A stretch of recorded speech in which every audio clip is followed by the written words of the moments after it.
We often go through life under the illusion that the most important things can be learned in a classroom, read in a book, or passed down through a lecture. And while knowledge is powerful, there is something far more important than knowing. It's living, because the most valuable skills in life aren't taught. They're lived. They're absorbed. They're earned through experience, not instruction. Think about the moments that shaped who you are. They probably weren't inside a training seminar or during a lecture. They were the hard conversations you didn't want to have. They were the times you failed miserably and had to get back up when no one was watching. They were the quiet mornings of self-reflection or the exhausting nights when you wanted to quit but chose not to. That's where life teaches us. Not through theory, but through experience. In organizations, schools, and even families, we tend to focus heavily on transferring information. We emphasize the what and how, but we often forget the why. The why behind a skill is what gives it life. Why do we need to communicate clearly? Why does emotional intelligence matter? Why should we learn to listen more than we speak? The answers aren't found in a syllabus. They're found in the way we lead ourselves and serve others. It's easy to mistake knowledge for skill, but there's a huge difference between knowing what to do and being able to do it consistently when it matters most. Reading about courage isn't the same as standing up for someone when it's inconvenient. Learning about empathy isn't the same as sitting with a friend in pain without judgment, without needing to fix them. Talking about integrity isn't the same as making the right decision when it costs you something. That's what I mean when I say the most important skills aren't taught. They're lived. And the truth is, life is always offering us opportunities to practice. Every single day. Every difficult conversation is a chance to practice active listening. Every moment of frustration is an invitation to develop patience. Every unexpected change is an opportunity to adapt. But most people miss these chances. Not because they don't care, but because they're waiting for a perfect moment. A structured environment, a workbook, a certification. But life doesn't give us those. It just gives us choices, moment by moment. And the more intentional we become, the more skilled we become naturally. I've met leaders with no formal training who could move people with just a few words. Not because they were gifted speakers, but because they were fully present. I've worked with teams where the person with the least experience had the most impact, not because they had the best resume, but because they carried themselves with humility, clarity, and purpose. These are not talents. These are lived skills. And the people who embody them didn't learn them in theory. They learned them by showing up to life fully. The beauty of lived skills is that they grow with us. They evolve as we evolve. Take communication, for example. It's not just about speaking clearly or using the right words. At its core, communication is about understanding others and being understood. And that requires more than technique. It requires awareness, empathy, patience. Those are things you develop by being in the room, listening with your full attention, picking up on the things people don't say, asking better questions, and caring deeply about the answers. Think about confidence. We often teach it as a trait, a posture, maybe even a mindset. But real confidence is a result of competence, doing the hard work, failing forward, building credibility with yourself over time.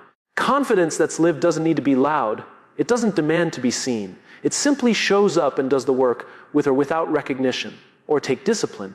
That's not a matter of simply making a schedule and sticking to it. It's about choosing what matters most again and again, especially when your feelings tell you otherwise. It's the skill of remembering your long-term values in the face of short-term emotions. And again, you don't learn that in a training course. You learn that when your alarm goes off at 5 a.m. and the bed feels warm. You learn that when you're tired, discouraged, and tempted to procrastinate. You learn that by living it.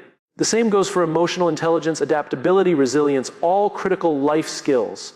They aren't boxes you check, they are muscles you build. And muscles grow with use, with pressure, with resistance. You can't become emotionally intelligent by reading about emotions. You become emotionally intelligent by paying attention to how you react, how others feel around you, and how your words land. You build adaptability by getting uncomfortable, not once, but consistently. You develop resilience by walking through the fire, not around it. What makes all this powerful is that it places responsibility back in your hands. If the most important skills are lived, then your life becomes the curriculum. Every interaction is the lesson, and you don't need permission to start. You don't need to be certified to be kind. You don't need a title to take ownership. You don't need to wait to be better. You just need to show up and live the skill again and again. Now, this doesn't mean formal education isn't valuable.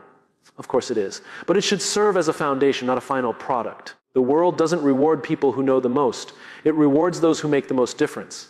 And difference is made by people who can live what they say they believe. So if you want to grow, not just in career, but in life, don't ask, what should I learn? Ask instead, what should I live? Don't chase credentials, chase character. Don't look for hacks, look for habits.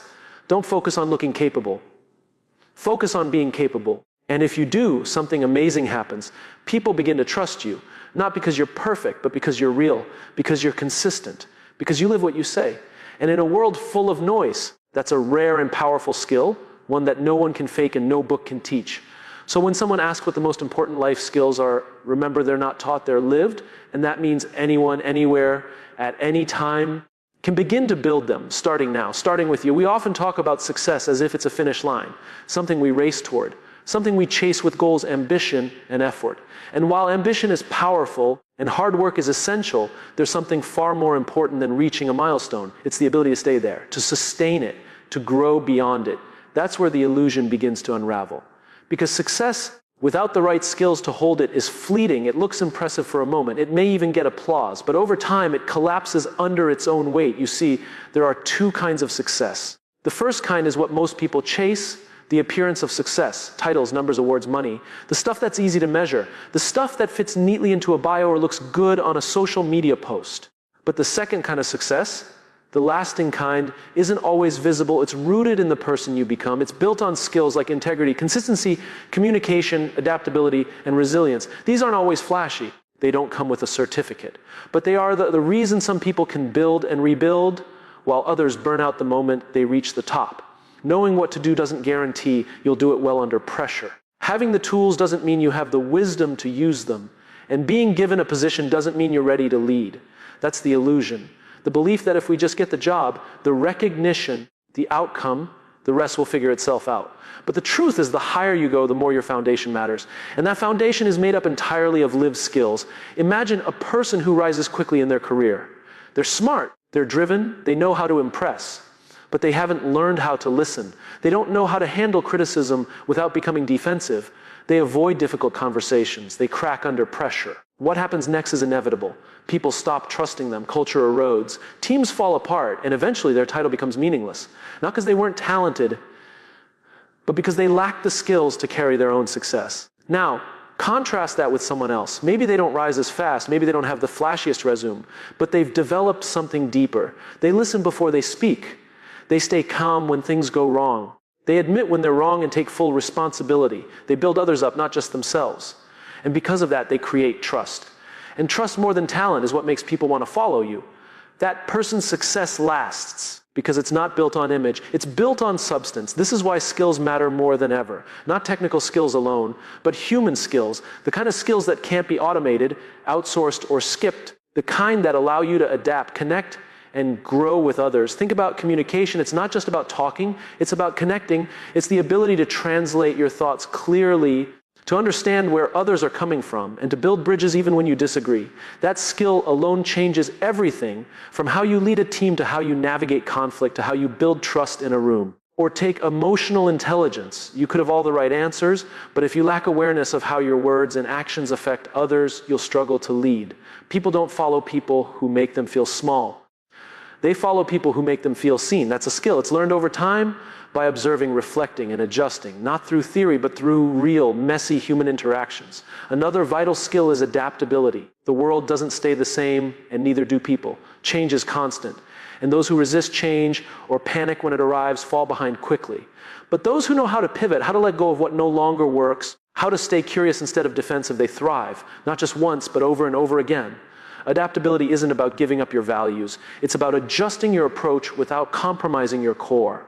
Then there's resilience. Not just the ability to get through hard things, but the mindset to grow from them. Everyone falls. Everyone faces setbacks, but not everyone gets stronger from them. Resilience isn't built when things are easy. It's built when everything's falling apart and you choose to keep going anyway. And more importantly, when you choose to learn from it. That's what makes the difference between temporary success and lasting impact. The reason most people struggle isn't because they aren't smart enough or driven enough. It's because they were never taught to value skills over status.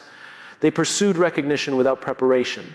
They learned how to win, but not how to build. They focused on what the world could see, not who they were becoming on the inside. And so they hit a ceiling. Sometimes that ceiling is external, but often it's internal, built by their own lack of readiness.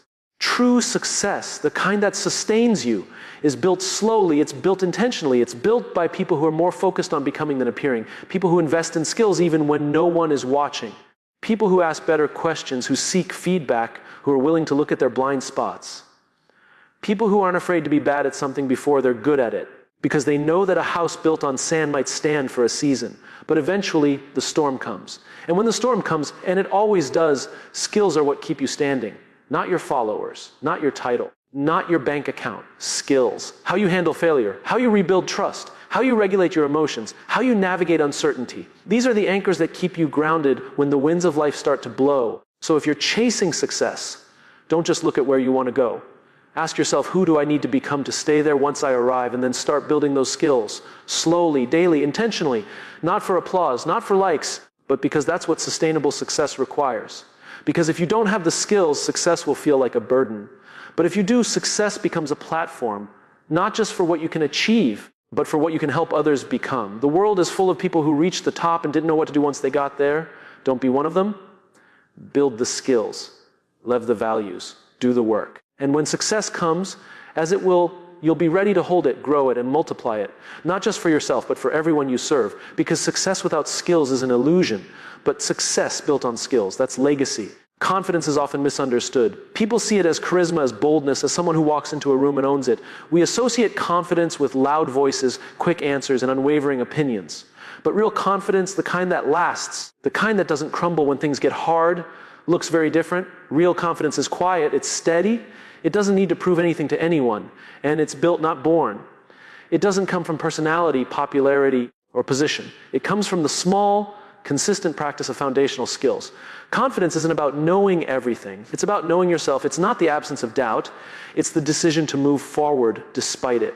And that kind of grounded confidence doesn't appear overnight. It's a result of repeated behavior, of deliberate effort, of choosing to show up again and again when it would be easier not to. Foundational skills like self-awareness, discipline, emotional regulation, empathy, communication, and responsibility are what give confidence its roots. Without them, what looks like confidence is often just performance. When you meet someone who is truly confident, you feel it before they speak. It's not in their volume, it's in their presence. They're not trying to impress you. They're not trying to dominate the room. They're just there fully. They listen when others speak. They admit when they don't know something. They're not threatened by disagreement. Why? Because their confidence is built on something real. It's built on competence, on skill, on knowing they've done the work internally and externally to earn their place. Foundational skills create internal proof. Every time you show up to something difficult and give your best, you build trust with yourself. Every time you keep a promise to yourself, you strengthen that internal voice that says, I can rely on me. And that's where lasting confidence begins. Not in applause from others, but in alignment with yourself. When you know you've done the work, when you know you've practiced the values you preach, you don't need validation to feel strong.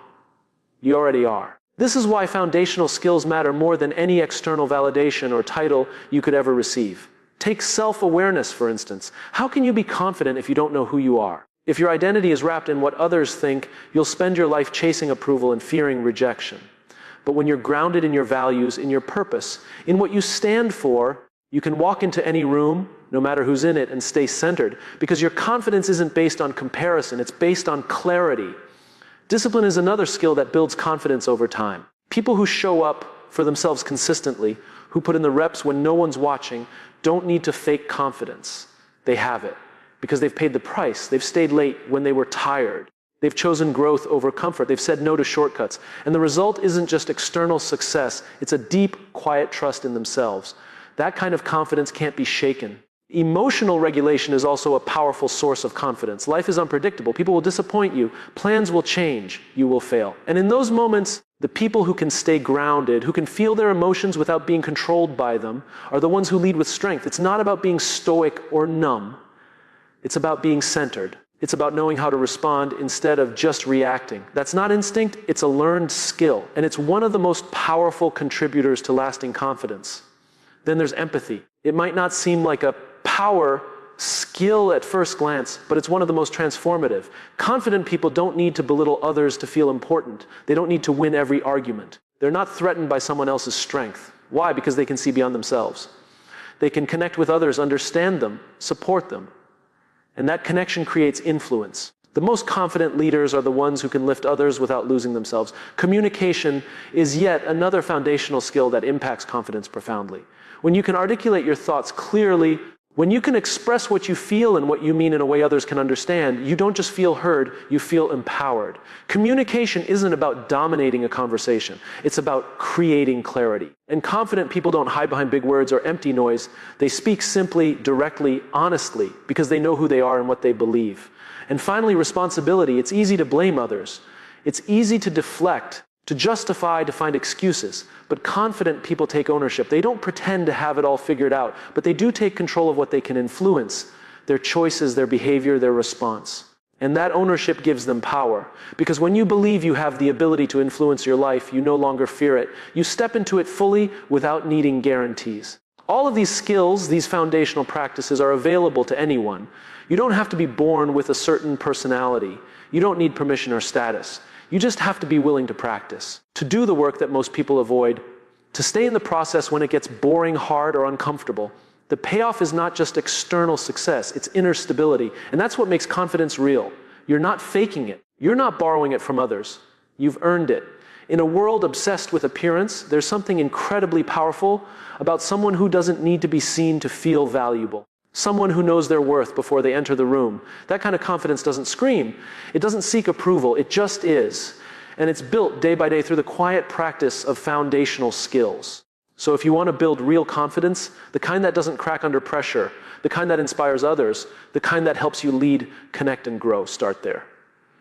Start with the basics. Start with the way you speak to yourself, the way you treat others, the way you handle difficulty, the way you show up when it matters. You don't need to impress anyone. You need to become someone you're proud of.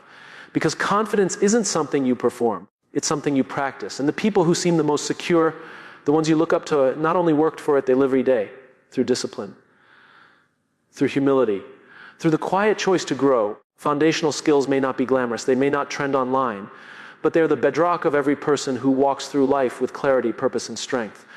Build those, and confidence won't be something you chase, it will be something you carry. We live in a world that celebrates the finish line but forgets the practice. We admire those who've made it, the ones who seem to have all the answers, the titles, the recognition. But what we don't see, what we often ignore, is what got them there. Not luck, not shortcuts, not some overnight transformation. What gets people to real success, real leadership, real strength is a daily practice. The kind that doesn't get attention, the kind that doesn't show up on social media, the kind that is done quietly with consistency and intention when nobody's clapping. When we talk about skills, foundational, human, life-changing skills, what we're really talking about is a practice. Not a one-time achievement, not a lesson learned and checked off, not a weekend workshop followed by a certificate, a practice. Something you do over and over again, not because it's glamorous, but because it's necessary, because these skills are like muscles. They atrophy when you stop using them. They only grow through repetition. And growth happens not in the knowing, but in the doing. Most people want the result without the repetition. They want to be great communicators, but don't practice listening every day. They want to be confident, but don't do the small things that build self-trust. They want to be emotionally intelligent, but they don't take time to reflect, to apologize, to stay calm when it's hard. They want to lead, but skip the daily effort of understanding others, taking responsibility, and serving with humility. And the truth is, you can't hack this stuff. You can't skip steps. If you want the outcomes, you have to commit to the process every single day. Learning these skills is not about mastering a technique. It's about changing your behavior. It's about making small choices again and again that align with who you want to be. And some days that will feel easy. Most days it won't. But that's the point. Growth is never supposed to be comfortable. It's supposed to stretch you. It's supposed to challenge your default responses. It's supposed to interrupt the habits that keep you stuck. Take empathy, for example. It's not something you get once and move on. It's something you practice every time you want to speak, but instead choose to listen. Every time you want to judge, but instead try to understand. Every time you want to defend yourself, but instead validate someone else's experience. That's not a switch you flip. That's a daily decision. And the more you practice it, the more natural it becomes, not because it's easy, but because you've made it part of who you are. Discipline works the same way. People think discipline is about willpower, about pushing through with brute force. But real discipline is a rhythm, a routine, a system of decisions aligned with your values, repeated over and over until they become second nature. Waking up early once doesn't make you disciplined. Saying no to a distraction one time doesn't define your focus. It's what you do consistently, especially on the days you don't feel like it. That defines your discipline. And just like any other skill, it must be practiced daily or it slowly fades. Even communication, something so essential to leadership and connection, isn't something you figure out once. It's something you refine every time you speak with intention, every time you clarify instead of assume, every time you choose honesty over comfort or silence over speaking just to fill space. Great communicators aren't born. They're built through repeated effort, through a lifetime of practice. And the people who are best at it aren't the ones who talk the most. They're the ones who understand the weight of their words and use them wisely. It's easy to think of personal growth like a ladder. Step 1, then step 2, then step 3, but it's more like a circle. You keep coming back to the same lessons, the same skills, the same challenges. But each time, you meet them with more wisdom, more strength, more maturity. You practice them again, not because you fail, but because that's how real growth works. It's not about finishing, it's about deepening. And that only happens through daily effort. What separates those who grow from those who stay stuck isn't talent or intelligence, it's commitment. It's the willingness to do the work when it's no longer exciting, when it's no longer new, when no one is watching or rewarding you. That's where most people quit, not because they don't care, because they expected it to be faster, easier, more glamorous. But mastery is quiet, it's slow, it's boring at times, but it's also powerful, because when you stick with the practice, you earn your transformation, not in giant leaps, but in small, deliberate steps repeated over time. There's a reason the word practice is used in professions like law and medicine, because no matter how skilled you are, you never arrive. You're always practicing, always refining, always learning. That same mindset applies to the foundational skills that make us better human beings. You practice courage by speaking the truth even when your voice shakes. You practice humility by asking for help when your ego wants to pretend you're fine. You practice integrity by keeping your word when it's inconvenient. And none of this happens by accident. It happens on purpose. This is the beauty and the burden of personal development. No one can do it for you. You can have mentors. You can read books, you can attend trainings, but in the end, it's the choices you make day in and day out that determine who you become. It's the decision to stay committed to the practice, even when it's hard, even when you stumble, even when progress feels invisible. Because that's how change actually happens, slowly, quietly, daily. And it's also the reason why some people become trusted leaders, great parents, inspiring teammates. Not because they're perfect, but because they've done the work, they've practiced the skills that make them trustworthy, empathetic, consistent, and strong. They've shown up again and again to the uncomfortable places. And over time, they've become someone others can rely on. Someone who doesn't just know what matters, they live it.